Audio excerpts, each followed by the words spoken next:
Hi, this is Ms. Kohlmeyer, and we're here with Mr. David King, who is doing a presentation for the second 8th grade elective and talking about his wood creations. Hope you enjoy. Guys, where this started at was I was using my sense of humor on Ms. Kohlmeyer. I had put a wooden mushroom in her flowers so she would think there was a bad fungus growing. And then when she found the mushroom, she decided that I had to come and talk about my ability to make mushrooms to you guys. This hobby that I have started later in my life because I was getting too old to do other things and I had to find something I could do in old age. You guys, what is this? It's just a piece of wood. Sort of boring, isn't it? What is this? Another stick of wood?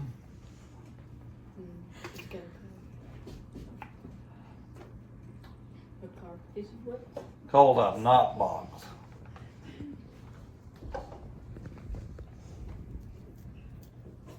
Got a little pocket in it.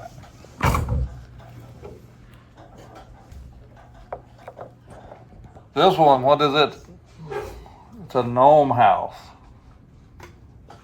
Another stick of wood with a pocket in it. Put all the stuff that you never had in it. And then this is a deluxe gnome house.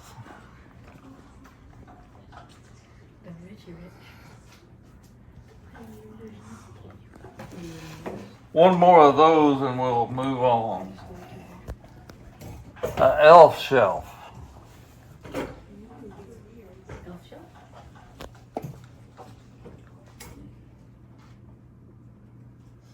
An attempt at a Christmas tree.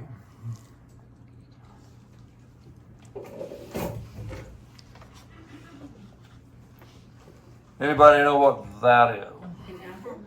It's actually a piece of wood.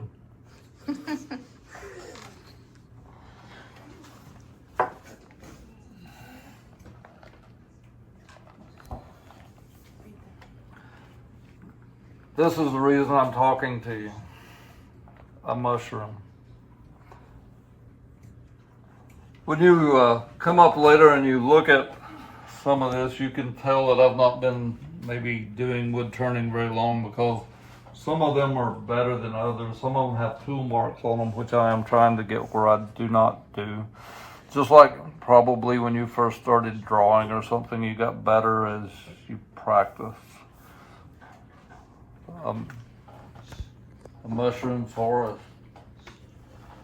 Then what I have left is bowls, and you can probably with no difficulty tell which ones I turned first.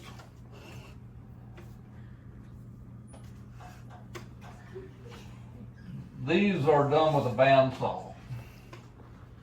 The rest of it's created with a wood lathe, and it's all created from just little sticks of firewood, whatever I find laying around the place.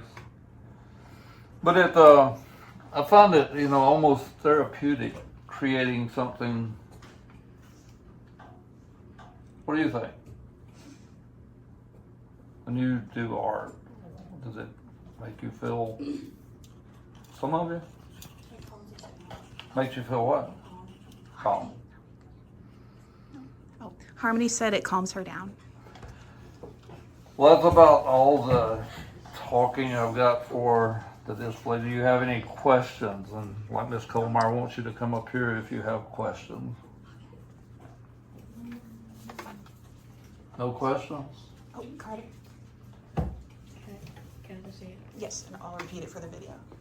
How long does it take you to make the different things? Ooh, good question. So Carter asked, how long does it take Mr. King to make the different wood creations? The boxes I can make pretty quickly, maybe 30 minutes, because I've been making them a long time. Some of the wood turnings, it takes a long time to make them because I'm just learning to make them and I really don't know exactly what I'm doing. But I would say average maybe 30 minutes. Can I have one? Kiki asked if she could have one. No. You can you can make one. Oh, I don't think I can do that.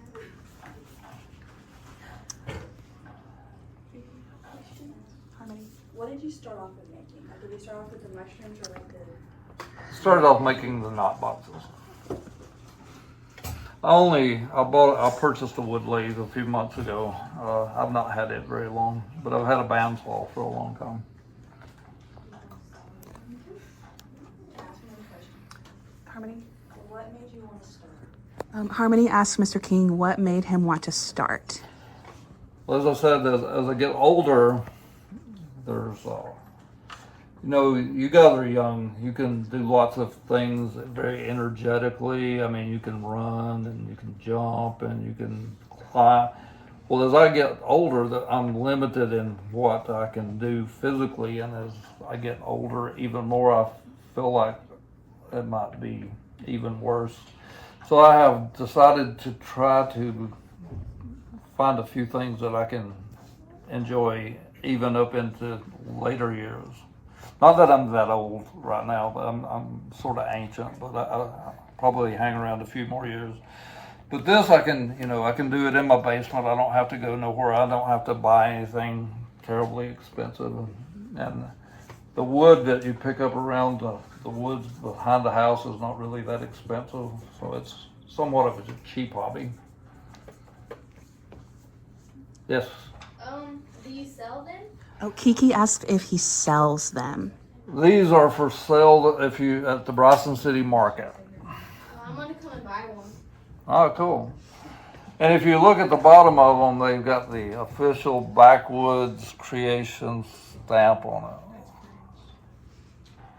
If it didn't have that, I didn't make it. You know where the market is on the square? No. What? Any other questions? This is when you look at the walnut bowl, it's the last one I turned. I like that bowl. When you look at this bowl, it's the first one I turned, and you can compare maybe the difference. Now, what I do like about turning wood is the colors and the character that you find in the wood. I mean, every piece is different. It's like looking for what's in the bottom of a Cracker Jack box or something. You just don't know till you get there.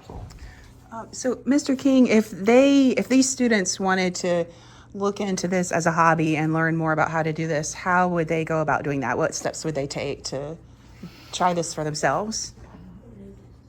Well, they would have to, maybe when they get to high school, I don't know if they have a wood lathe in the wood shop. They used to.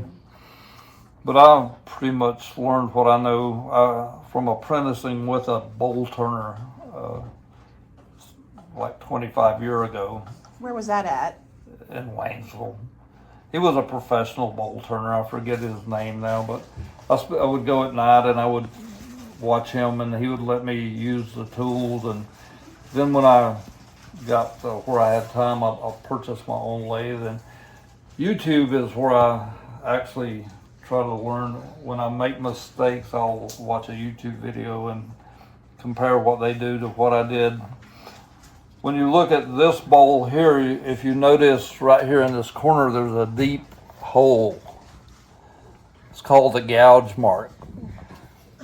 So when I hooked the chisel, I broke my tendon off of the bowl. So that's the reason the bowl's not finished. This is a mistake. This is a train wreck. This is the first bowl, probably, maybe these two are the first ones I made all the way through without them going across the shop floor, bouncing off the concrete. Mr. King, which of these is your favorite and why? This is my favorite because it's the only one that I've made that I would say is close to perfect. And it's also got real unusual colors and grain patterns. It's a walnut bowl. And is all of this wood walnut, or what are these types of woods? There's different kinds of wood. This is walnut. This is black gum, maple, sourwood, dogwood. Which one is the dogwood? This one. Walnut. This is maple, sourwood, walnut, maple and sourwood, and maple. And also, which type of creation do you enjoy making the most? All That of them. process. What I really enjoy is trying to make something I've never made before without breaking it. This is an attempt at a Christmas tree, but when I was almost completed with it, I ruffled the edge of with the gouge, and so it's sort of has some character I didn't intend for it to have. Still beautiful. I love it. And then Harmony? Which one was the hardest one to make? Harmony asked which one was the hardest, like most difficult to make. And Mr. King showed the Christmas tree. But he's still figuring out that process of making the Christmas tree ones. And that's really cool that you're challenging yourself, Mr. King, with harder and harder stuff. So any other questions, comments? Carter? How long did it take to make the almost perfect bowl? How long did it take to make the almost perfect bowl? I probably put a couple hours into it. All right. Oh, Carter? Well, I guess this would be considered art. It's Yes. my attempt at being creative. Yes, thank you for being a guest artist here and presenting. Oh, Carter, did you have one last question? Which one took the longest to make? The first one, The first one. this one Yeah. that's broke. So this one Carter asked which one took the longest to make, and Mr. King said this one. How long did it take? Probably a couple, 3 hours, Couple, because 3 I was going hours. really slow. Now I'm gonna leave these here just for you guys to look at. We'll box them up later today, but feel free to look at them. I mean, Thank you, Mr. King. as I get better at it, they will be for sale and displayed down at the market on the square in Bryson. My son owns the market, so he has rights to sell them. But I find it, just fun to do. I mean, it's pretty cool. All right, everybody, let's clap for Mr. King. Tell him thank you. Yay. Thank you so much, Mr. King.